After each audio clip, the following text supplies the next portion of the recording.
Ternyata suaminya nikah lagi, Bu, dan dua-dua hamil bersamaan, lahirnya juga bersamaan, hospitalnya juga sama. Satunya hari Rabu, yang satunya hari Kamis. Satunya laki-laki, satunya perempuan. Masya Allah, lengkap, dapat dua semua. Udah istri dua, anak juga dua. Ya, Masya Allah. Jadi ruqyah ini, terapi Al-Quran ini adalah pengobatan yang disunahkan oleh Rasulullah. Ketika dia digabungkan dengan sunnah-sunnah yang lain, akan mempercepat. Salah satunya sunnah poligami, ya Ustaz, arba'in. Oke, Bapak kaum muslimin yang dimuliakan oleh Allah, barangkali itu sedikit sharing pengalaman tentang orang-orang yang sembuh dengan terapi Al-Quran dengan cepat. Masya Allah, tidak menunggu waktu lama, hanya beberapa hari bahkan beberapa bulan, kaum muslimin yang dimuliakan oleh Allah. Si kapten yang saya ceritakan orang Labuhan, ya, Bapak Ibu tahu, setiap bulan dia harus mengeluarkan uang untuk menebus resep obat dokter. Dia sakit kepala yang sangat teruk sekali, pernah muntah darah selama 7 jam tidak berhenti. Ya, 7 jam tidak berhenti muntah darah sampai 2 baldi darah itu, sampai dia tidak bisa berdiri. Masya Allah. Dia sakit kepala, setiap bulan dia harus menebus resep dari dokter. Itu biaya perobatannya 8.000 ringgit minimal, 8.000 sampai 13.000 ringgit tergantung hasil pemeriksaan dokter, seperti itu. Ya, kaum muslimin yang dimuliakan oleh Allah, terakhir saya ruqyah, saya memang datang ke rumahnya untuk meruqyah karena case-nya berat, satu keluarga terkena sihir, anaknya ada yang pilot, ada yang dokter perempuannya. Nah, semuanya ternyata bermasalah. Ketika diruqyah, si kapten itu juga ternyata muntah-muntah. Ya, besoknya ketika maghrib dia datangin saya, Ustadz katanya, sekarang kepala saya ini rasanya enteng Ustadz, macam nggak punya kepala saya. Ya, dulu berat Ustadz, ini kalau minum obat, dia bilang setiap bulan saya tebus obat dokter itu 8.000 ringgit Ustadz. Sekarang rasanya saya sudah tidak perlu minum obat lagi. Hilang Pak. Ya, bukan hilang kepalanya ya, hilang penyakitnya. Masya Allah. Padahal selama belasan tahun, inilah yang harus menghantar jin ke Brunei tadi. Ya, Masya Allah, Alhamdulillah sekarang dia terbebas. Kaum muslimin yang dimuliakan oleh Allah, namun ada orang-orang yang lama. Saya ada di Kuala Lumpur menangani pasien, setiap saya datang ke sana mesti dia akan datangi saya untuk minta diruqyah. Setiap kali saya ruqyah reaksinya tetap bersilat-silat. Ya, memang tidak pernah saya upload videonya karena dia orang kalangan PPIV, jadi nggak mau direkam. Ya, tapi reaksi tetap sama. Tidak sembuh-sembuh sampai sekarang. Masya Allah. Apa yang membedakan? Ini yang perlu kita ketahui kaum muslimin yang dimuliakan oleh Allah Subhanahu wa taala. Makanya dalam training selalu kita sampaikan rumusan untuk sembuh. Ya, powerful ruqyah bagaimana? Untuk mendatangkan sebuah kekuatan pengobatan Al-Qur'an pada diri kita. Bahwa Allah Subhanahu wa taala sudah menjamin bahwa Al-Qur'an adalah penyembuh, bukan obat, tapi penyembuh. Ya, apapun sakitnya kalau diobati dengan Al-Qur'an, maka dijamin sama Allah sembuh. Kok sudah diruqyah belasan kali, sudah tahunan bertahun-tahun, kok belum sembuh-sembuh? Maka ini adalah satu pertanyaan yang besar yang harus terjawab selama 2 hari ini kalau Bapak Ibu mau sembuh. Ya, kaum muslimin yang dimuliakan oleh Allah Subhanahu wa taala, dalam rumusan ya yang kami buat agar kekuatan terapi Al-Qur'an itu datang kepada kita, yang paling pertama yang harus kita perhatikan adalah kondisi hati. Tazkiyatun nafas. Ya. Dan tazkiyatun nafas ini menentukan 70% dari kesembuhan seseorang.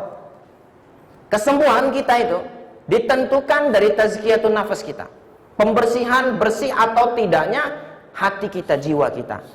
Ya, makanya kata Rasulullah sallallahu alaihi wasallam, ya, di dalam diri manusia itu terdapat segumpal daging. Apabila idza solihat solihal jasadu wa idza fasadat fasadal jasadu. Kalau segumpal daging ini sehat, maka anggota tubuhnya sehat. Kalau segumpal daging ini sakit, maka anggota tubuhnya sakit. Ala wahyal qalbun, ketahuilah bahwa segumpal daging itu disebut dengan qalbun, dengan hati, Bapak Ibu. Ya, kalau hati kita sakit, maka jasad kita pasti akan sakit. Tapi kalau hati kita sehat, maka jasad kita akan sehat. Apa kata Allah Subhanahu wa taala? Dan sesuatu yang mengotorin hati kita itu adalah dosa. Allah Subhanahu wa taala berfirman dalam surah Al-Baqarah ayat yang ke-10. A'udzubillahi minasyaitonirrajim. Fi qulubihim maradun fazadahumullahu marada wa lahum adzabun alimun bima kanu yakdzibun. Di dalam hati mereka ada penyakit, kata Allah. Allah akan tambah penyakit itu dan Allah akan azab mereka atas kedustaan yang mereka lakukan. Jadi kalau hati kita kotor, hati kita penuh dengan dosa, ya, maka Allah akan azab kita, Bapak Ibu. Tidak nunggu di akhirat, azab di dunia juga akan datang. Ya, azab orang yang sakit apa? Orang sakit azabnya apa? Nggak sembuh-sembuh. Itu azab. Ya, orang yang menikah azabnya apa? Tidak harmonis, sedang bergaduh, suami istri minta cerai, ya. Seperti itu. Azab bagi orang rumah tangga yang menikah belum dapat zuriat, termasuk. Azab bagi yang lajang belum dapat belum menikah susah dapat jodoh. Tiap hari promosi di FB. Aku belum menikah, kan gitu, selfie. Tapi nggak ada juga yang inbox. Yang inbox cuma nanya nama apa, nggak mau. Giliran mau kamu serius sama aku, tidak. Cuman mau nanya-nanya saja. Ya, padahal sudah tiap hari promosi, masih jomblo, kan gitu. Ini azab dari Allah Subhanahu wa taala di dunia. Ya, azab bagi orang yang sedang cari kerjaan, tidak dapat kerjaan. Azab bagi orang yang sedang berbisnis, bisnisnya bankrupt. Masya Allah. Kenapa? Karena dosa yang ada dalam hatinya berpenyakit. Ya, fi qulubihim maradun fazadahumullahu marada. Di dalam hati mereka ada penyakit, Allah tambah penyakitnya dan Allah akan azab mereka. Maka kaum muslimin, obatnya apa? Supaya kita terangkat dari azab Allah Subhanahu wa taala tersebut, obatnya ada dalam surat At-Tahrim ayat yang ke-8. Apa kata Allah? Ya ayyuhalladzina amanu tubu ilallahi taubatan nasuha asa rabbukum ayyukaffir ankum sayyi'atikum wa yadkhilakum jannatin tajri min tahtihal anhar. Hai orang-orang yang beriman, bertaubat kamu kepada Allah dengan sebenar-benar taubat. Mudah-mudahan Allah ampuni dosa kamu dan Allah akan masukkan kamu ke dalam surga yang di bawahnya mengalir sungai-sungai. Kalau taubat kita diterima sama Allah, kita akan diberi surga yang mengalir di bawahnya sungai-sungai, mata air. Bukan surga yang nunggu di akhirat. Surga di dunia juga akan Allah berikan. Surga bagi orang yang sakit apa? Sembuh.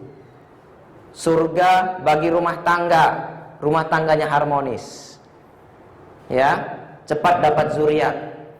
Anak-anaknya berbakti sama orang tua. Tidak ada yang ketagihan dada. Tidak ada yang membanggang, tidak ada yang sulit diberitahu. Ya, surga bagi orang yang berbisnis, bisnisnya maju, jaya. Surga bagi orang yang sedang mencari kerjaan, dapat kerjaan. Surga bagi orang yang sedang cari istri, cari jodoh. Pulang dari training 4 orang langsung merugi. Yang melamar, Masya Allah. Dan ini kejadian banyak, ya. Banyak sekali orang-orang yang ikut training, setelah pulang dari training langsung dapat jodoh. Ya, ternyata sudah diincar yang laki-laki di sini nih semua pulang dilamar semua 4 orang. Ya, seperti itu. Dia mengapa? Masya Allah. Jadi Allah Subhanahu wa taala akan berikan surga. Jadi solusinya apa? Taubat. Ketika kita temukan bahwa kok kita diruqyah tiap hari sama ustadznya bacaannya sudah bagus, caranya sudah benar, tidak ada kesyirikan, kok nggak sembuh-sembuh? Itu menunjukkan masih ada penghalang, masih ada dosa yang belum Allah ampuni. Barangkali kita sudah bertobat, ya Allah ampuni dosa saya, tapi Allah belum mengampuni kita. Maka terus perbanyak taubat kepada Allah. Ini adalah solusi. Dan semakin kita banyak bertobat kepada Allah, maka Allah pun akan semakin cepat memberikan ampunannya. Ya, kalau Allah sudah ampuni, maka surga yang akan turun kepada kita. Setiap masalah kita akan selesai. Setiap penyakit yang kita derita akan sembuh dengan izin Allah, dengan cara yang begitu cepat. Nah, yang kedua, terapi. Terapi ini hanya 5% dari kesembuhan, menentukan 5% dari kesembuhan. Apa ini terapi? Terapi itu bapak ibu datang ke tempat saya minta dirukyah, saya rukyah. Itu terapi. Berapa dapatnya? 5%. Padahal bapak cukup di rumah duduk sambil beristighfar kepada Allah, ingat dosa masa lalu. Apa yang dulu pernah saya perbuat? Dosa apa yang pernah saya perbuat? Ya, kemudian ditobati dosa-dosa masa lalu. Mungkin dulu pernah berzina, mungkin dulu pernah minum khamar, mungkin dulu pernah durhaka sama orang tua, mungkin sedang durhaka sama suami. Ini dosa. Ya, kalau dosa tersebut tidak diakuin, ya kadang-kadang manusia ada yang tidak mengakui dosanya. Ya, dia pernah melakukan dosa tapi dia anggap itu sesuatu yang biasa. Sehingga Allah belum ampunin, harus ada pengakuan. Ya Allah, saya pernah berzina ya Allah 15 kali. Misalkan. Sebutkan satu-satu di sini, di sini, di sini, di sini sama wanita ini, wanita ini, wanita ini, wanita ini. Ya. Saya bertobat dari semua dosa zina yang pernah saya lakukan. Sebutkan semua. Ya Allah, saya pernah minum khamar ya Allah, 1 hari 5 botol misalkan. Sebutkan. Makanya Bapak Ibu, salah satu hikmah ketika Umar bin Khattab masuk Islam, apa yang pertama dia lakukan? Dia bertobat dari semua dosanya. Ya, cara Umar bin Khattab bertobat gimana? Setiap kali dimanapun tempat dia pernah melakukan maksiat, yang dia ingat dia akan datangi, dia akan hancurkan tempat itu.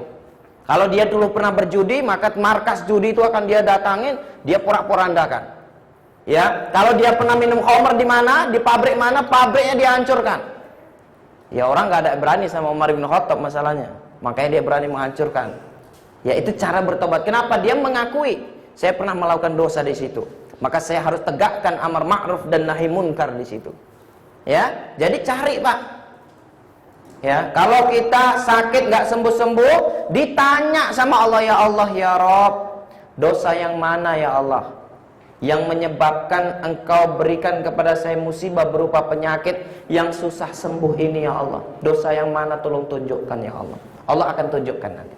Setelah itu bertobat dengan taubatan nasuha. Taubat nasuha itu syaratnya 3. Pertama, meninggalkan.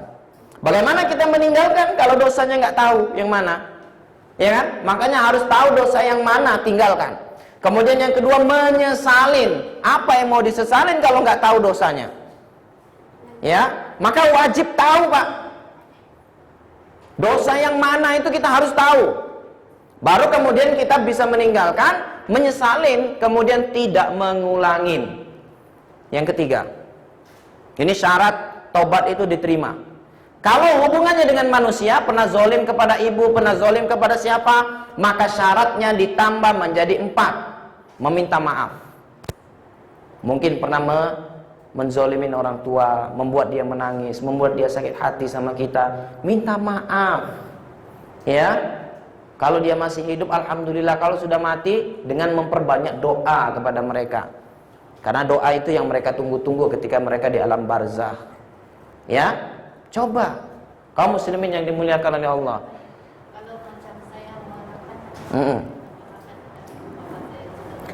Kalau ibunya muslim, ibu doakan. Kalau tidak muslim, tidak perlu didoakan, karena tidak akan sampai. Karena dia tidak mungkin jadi muslim ketika dia di kuburan. Sudah selesai apanya, amal dia. Jadi ibu, ya tinggal ibu yang menyelamatkan diri sendiri. Ya, tinggal selamatkan diri. Nah, cara berbakti sama mereka bagaimana? Berbaktinya dengan menjalin hubungan dekat kepada sahabat-sahabat dia, keluarga-keluarga dia.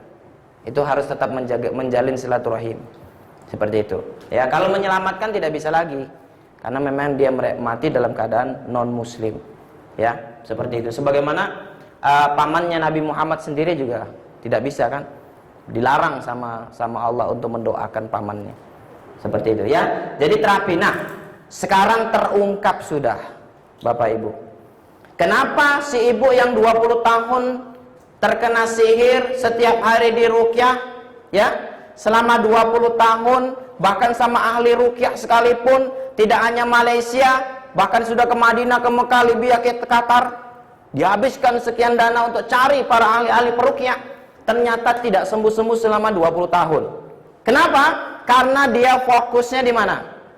Di terapi. Habis duitnya untuk ini. Ya, ketika dia datang sama saya, Ustadz, saya baru tahu, Ustadz, 20 tahun Allah belum sembuhkan saya, Ustadz. Ya, karena ternyata hati saya memang belum bersih. Saya tahu siapa yang menyihir saya, maka saya dendam, Ustadz, sampai hari ini masih dendam. Ya, mungkin gara-gara dendam ini Allah Subhanahu wa ta'ala halangi saya untuk sembuh. Maka dari itu, Ustadz, saya berjanji, saya akan maafkan orang yang menyihir saya tanpa syarat, dan saya akan perbaiki hati saya. 2 bulan setelah itu apa? Sembuh. Ya, Masya Allah. Jadi sebenarnya sembuh itu cepat. Masalahnya kita belum dapat passwordnya. Kalau masuk internet kan gitu, internetnya kencang, ada 100 megabyte, gigabyte. Tapi nggak bisa pakai. Kenapa? Nggak tahu passwordnya. Kalau sudah tahu passwordnya langsung masuk. Begitu juga sembuh dari Allah itu pasti. Udah jaminan Allah yang menjamin, pasti. Ya. Kalau diterapi dengan Al-Quran. Masalahnya passwordnya belum dapat. Sehingga dibacakan pun tidak sembuh-sembuh. Kenapa? Masih ada dendam di dalam qalbunnya. Masya Allah. Ini salah satu penghalang. Maka Bapak Ibu dicari, apa kotoran-kotoran yang ada di jiwa kita? Bisa karena dendam, bisa karena sombong. Orang sombong itu kalau yang kaya, dia sombong dengan kekayaannya. Yang pinter, sombong dengan kepinterannya. Yang bodoh, sombong dengan kebodohannya. Ya. Ada saja memang yang dibuat sombong itu, karena sombong itu memang sifat iblis yang senantiasa akan dihembuskan kepada manusia. Pejabat, dia sombong dengan pejabatnya, ya, dengan kedudukannya, ya, seperti itu. Ustadz juga sombong dengan ustadznya. Saya ini ustadz, ngapain ikut training lagi? Saya ini ustadz, nggak usah diruqyah lah, saya balik ruqyah tiap hari. Itu ustadz kalau sakit kayak gitu seumur hidup nggak sembuh itu. Kenapa ada sombong? Ya, ustadz itu lebih sering sombong, ya. Ya, Masya Allah. Makanya dalam hadis itu banyak kali hadis qudsi juga mengingatkan itu ustadz-ustadz itu. Ya, di akhirat ustadz tuh ngajak, ayo ke surga, semuanya masuk surga. Ustadz tuh diam aja nggak ngikut. Jamaahnya nanya, ustadz kok nggak ikut? Iya, saya dulu suruh kalian sholat, saya suruh kalian zakat, saya suruh kalian berzikir, tapi saya nggak pernah lakukan itu semua. Jadi kalian aja yang masuk surga, saya sendiri masuk neraka jahanam. Itu ustadz. Nah, makanya ustadz ini harus sering dapat nasihat. Ya, jangan nggak mau dinasehatin. Ya, terapi, Masya Allah Bapak Ibu. Di Kuala Lumpur ketika saya ngisi training, ada seorang ibu yang ikut training selama 2 hari, tapi tidak ada kesan apapun yang dia rasakan. Tapi dia menyadari bahwa ada gangguan, ada penyakit dalam dirinya yang harus diusir. Ibadahnya tidak khusyuk, sholatnya selalu terganggu, dan banyak sekali keluhan. Maka kemudian dia paksa saya datang. Ustadz harus datang ke rumah saya. Ya, akhirnya saya datang ke apartemennya, ya, tingkat 28 kalau saya nggak salah. Saya naik ke rumahnya, saya bilang, ibu, bisa jadi ada penghalangnya. Ya, coba kumpulkan semua azimat-azimat, rajah-rajah, wafak-wafak yang ada di rumah ini. Ternyata ketika dikumpulkan, kalau saya nggak salah 2 plastik asoy. 2 plastik, Bu, dikumpulkan ini, Ustadz. Ada batu aki, ada kalung, ada cincin, ada seperti tulisan-tulisan raja-raja, wafak-wafak, ya, ada keris, ada pisau, banyak sekali. Ya, saya bilang inilah penghalangnya. Kemudian saya ruqyah, saya bakar. Setelah itu ibu itu ambil wudu, kemudian dia pakai muknah, pakai telekung. Kemudian saya bacakan beberapa ayat Al-Quran, baru ta'awud, bismillah, Al-Fatihah di awal-awal, sudah langsung reaksi bersilat-silat jinnya. Ternyata jinnya dari jin keturunan, ya, dari nenek-nenek moyang dulu. Dan ternyata azimat-azimat ini bukan milik dia, tapi milik ibunya yang disimpan. warisan masa lalu. Ya, jadi dia simpan, Masya Allah. Ya, terjadi dialog saya dengan jinnya, saya dakwain, kemudian dia syahadat, masuk Islam, keluar, dan ibu ini sembuh, semua keluhannya hilang. Ya, Masya Allah. Jadi Bapak Ibu, kalau nanti belum sembuh-sembuh, coba dicek di rumahnya. Seperti si Bapak yang kapten itu, hari pertama saya tanya, di rumah ada azimat enggak, Kapten? Enggak ada, Ustaz. Ya, besok paginya di rumah ada azimat enggak? Tidak ada, Ustaz. Malamnya ada azimat? Ada, Ustaz. 2 plastik asoy juga. Ini, Ustaz, dikumpulkan semua. Itu sudah saya videokan untuk buat tutorial membakar azimat. Nanti insya Allah saya upload di YouTube. Itu azimat dia sendiri, itu banyak. Ada yang dari Myanmar, ada yang dari Thailand, ada yang dari Brunei, dari berbagai negara azimatnya. Ya, Masya Allah. Setelah itu dirukyah, nah itulah baru kaptennya muntah-muntah. Baru kemudian sakit kepalanya hilang. Alhamdulillah. Jadi penghalang ini harus kita cari. Sembuh itu pasti, tapi passwordnya harus tahu. Cari dosa yang mana, ya, yang menyebabkan terhalangnya kita untuk sembuh, kaum muslimin. Baru kemudian yang ketiga, melakukan rukyah secara mandiri. Rukyah secara mandiri itu mendapat 10% dari kesembuhan, menentukan kesembuhan kita 10% dari kesembuhan. Nanti hari ini akan saya ajarkan bagaimana cara melakukan rukyah secara mandiri. Ya, berikutnya yang ketiga, hijrah. Pindah, merubah secara total kehidupan kita. Yang dulu sholatnya ya di rumah, sekarang di masjid. Yang dulu tidak pernah tahajud, bangun malam tahajud. Yang dulu baca Al-Qur'annya ya belum setahun sekali, misalkan Ramadan saja ya. Maka sekarang setiap hari dibaca. Harus hijrah, ya, merubah pola kehidupan kita, ya, pola berpikir kita, pola ibadah kita. Pola ibadah ini ada 3, ya, salimul akidah, sahihul ibadah, akhlakul karimah. Ya, akidahnya diperbaikin, tidak lagi ada ketergantungan kecuali hanya kepada Allah. La yarjuna li ghairillah. Ya. Kemudian ibadahnya juga diperbaikin. Syarat ibadah itu diterima hanya 2, nggak perlu banyak-banyak. Yang pertama ikhlas karena Allah, yang kedua ittiba'us sunnah. Contohnya ada dari Rasulullah.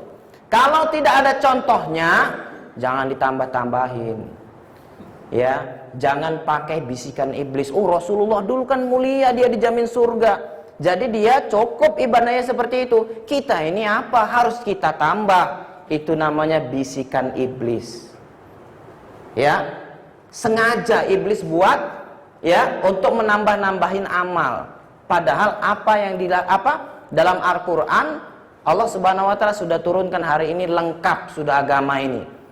Tidak ada yang perlu ditambah, tidak ada yang perlu dikurang. Inilah yang mengakibatkan sebagaimana yang diceritakan tadi sama Ustadz Arba'in. Ada orang berzikir dengan zikir-zikir overdosis 10.000 kali. Ya, 100.000 kali. Yang datang bukan ridho Allah, yang datang setan, namanya Rozak. Kenapa kamu masuk? Dia yang panggil-panggil saya. Siapa nama kamu rupanya? Nama saya Rozak. Dia panggil tiap malam, ya Rozak, ya Rozak, ya Rozak. Saya sebenarnya nggak mau datang, tapi karena tiap hari dipanggil, saya datang juga, kan gitu. Jadi yang salah siapa? Yang salah yang manggil. Nah, jinnya namanya Rozak, kan? Makanya hati-hati. Padahal Rozak itu adalah asma Allah. Tapi ketika dilakukan menjadi satu amal ibadah yang tidak pernah dicontohkan oleh Rasulullah, dengan niat-niat tertentu, yang datang bukan Allah, yang datang justru setan.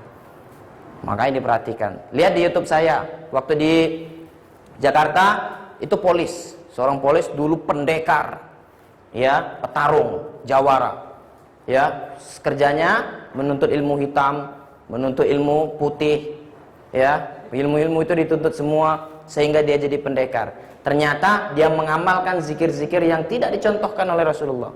Ya, kalau mau dapat ilmu ini zikirnya sekian, mau nambah tingkat zikirnya sekian, mau nambah lagi zikirnya sekian. Itu ciri-ciri. Level 1 zikirnya 1000, level 2 10.000, level 3 100.000. Itu ciri-ciri amalan tidak dicontohkan oleh Rasulullah. Itu yang diamalkan dia. Ketika dia apa yang terjadi? Reaksi, Pak. Bersilat jinnya. Jin yang datang, bukan peridho Allah. Ya. Kemudian akhlakul karimah. Perbaikin akhlak. Kalau kita sakit, sakitnya susah sembuh, coba dicek hubungan kita. Pertama, hubungan kita dengan Allah bagaimana? Kedua, hubungan kita dengan Rasulullah bagaimana? Ketiga, hubungan kita dengan Al-Quran bagaimana? Bagaimana kita mengatakan bahwa kita mencintai Al-Quran? Bagaimana kita bilang kalau kita mencintai Allah kalau kita tidak mengenal Rasulnya? Bagaimana kita mengatakan bahwa kita mencintai Allah dan Rasulnya? Baca Al-Quran aja. Ya, setahun sekali cuma Ramadan. Itu pun rombongan satu masjid. Khotaman Al-Qurannya buat makan banyak, padahal setahun sekali. Itu pun senangnya bukan main, Masya Allah. Ya kalau ditanya kenapa nggak khotam Al-Quran, itulah jadi masalah, Ustaz. Saya punya Quran 4, Ustaz. Ya, tapi saya masukkan lemarinya kuncinya hilang sampai sekarang belum dapat. Nah, ini musibah ini. Kenapa nggak dibongkar aja kan? Gara-gara kunci hilang jadi nggak baca Al-Quran. Seperti jadi perbaikin akhlak kita, Bapak Ibu. Nah, kalau kita sakitnya susah, coba cek akhlak kita sama orang tua. Ya, jangan-jangan sejak Ramadan yang lalu sampai sekarang belum pernah minta maaf sama orang tua, belum pernah silaturahmi datang ke rumahnya bawa es cendol misalkan. Ya, kalau lagi ada masalah aja, lagi gaduh sama suami, baru sibuk datang ke ibu lagi gaduh. Tapi kalau lagi senang, nggak ingat sama orang tua. Ya, Masya Allah. Kalau kita sakitnya susah sembuh, coba cek hubungan kita dengan orang tua. Hubungan kita dengan orang tua ini sangat menentukan, ya, kebahagiaan kita di dunia ini. Coba dicek. Ya, kemudian bahkan para ulama dahulu mengatakan bahwa akhlak itu didahulukan daripada ilmu. Para ulama terdahulu kalau punya anak, dititipkan untuk belajar kepada seorang ulama yang lain, pesannya apa? Bukan disuruh banyak-banyak kamu menghafal hadis dari dia, tidak. Nah, kamu saya titipkan kepada ulama tersebut. Ya, kamu pelajari akhlaknya. Itu pesan ulama terdahulu sama anaknya kalau mau sekolah. Bukan pelajarin ilmunya. Hari ini banyak orang hafalannya banyak. Al-Quran hafal, hadis Bukhari Muslim hafal. Jumpa sama kita ngasih salam aja nggak mau dia. Kenapa? Kita dianggap ahlul bid'ah misalkan. Kita dianggap tidak di golongan dia misalkan. Ya, akhirnya dia tidak mau ngasih salam. Ini musibah. Dia tidak mendahulukan akhlak. Kalau sama orang kafir dia oke-oke saja. Ya, justru sama sesama muslim yang dia saling padahal hari ini kita harusnya umat Islam ini bersatu. Karena musuh kita sudah di depan mata. Ya, kita sudah di ambang pintu akhir zaman. Ya, seperti itu kaum muslimin yang dimuliakan oleh Allah. Maka cek akhlak, ya. Kemudian berikutnya yang ketiga yang perlu kita rubah adalah pola makan. Masya Allah, ini salah satu inti dari kesembuhan sebenarnya. Ya, di samping kita terapi Al-Quran, di ruqyah, kita harus merubah makanan. Rasulullah SAW itu di rumahnya tidak pernah putus madu. Madu beneran ya. Bukan madu yang bisa mecahkan piring. Kemudian yang kedua, tapi ya juga ya Rasulullah ya. Kemudian yang kedua, tidak pernah putus dari habbatus sauda, minyak zaitun, kurma, kemudian dan lainnya, ya, termasuk bidara, daun bidara. Masya Allah, ini tidak pernah putus. Ya, kalau kita sakit ingatnya Panadol, sakit ingatnya apa lagi? Ya, harusnya ketika kita sakit ingatnya adalah herbal-herbal, obat-obat yang direkomendasikan oleh Allah dan Rasulnya. Masya Allah, madu itu manfaatnya banyak sekali. Bahkan ada ayat yang bahkan ada surat yang tentang lebah. Ya, tersirat dalam Al-Quran, diabadikan dalam Al-Quran. Habbatus sauda, apa kata Rasulullah? Semua penyakit bisa diobati dengan habbatus sauda kecuali mati. Ya, kecuali mati. Makanya kalau saya ditanya ada orang lumpuh, ada orang sakit, gimana stroke apapun, saya bilang Kalau memang penyakit ini bukan penyakit yang menghantarkan dia kepada kematian, maka penyakit ini pasti bisa disembuhkan. Ya, Ustadz bisa ngobati, saya nggak bisa ngobati, Allah yang bisa. Kita cuma bisa berusaha. Usahanya bagaimana? Usaha dengan cara yang terbaik. Obat yang terbaik kan Al-Quran. Setelah itu kasih dia makanan-makanan yang terbaik, madu, habatus sauda, minyak zaitun. Ya, Masya Allah. Di Indonesia, satu ketika saya diundang sama satu keluarga, ibunya sakit.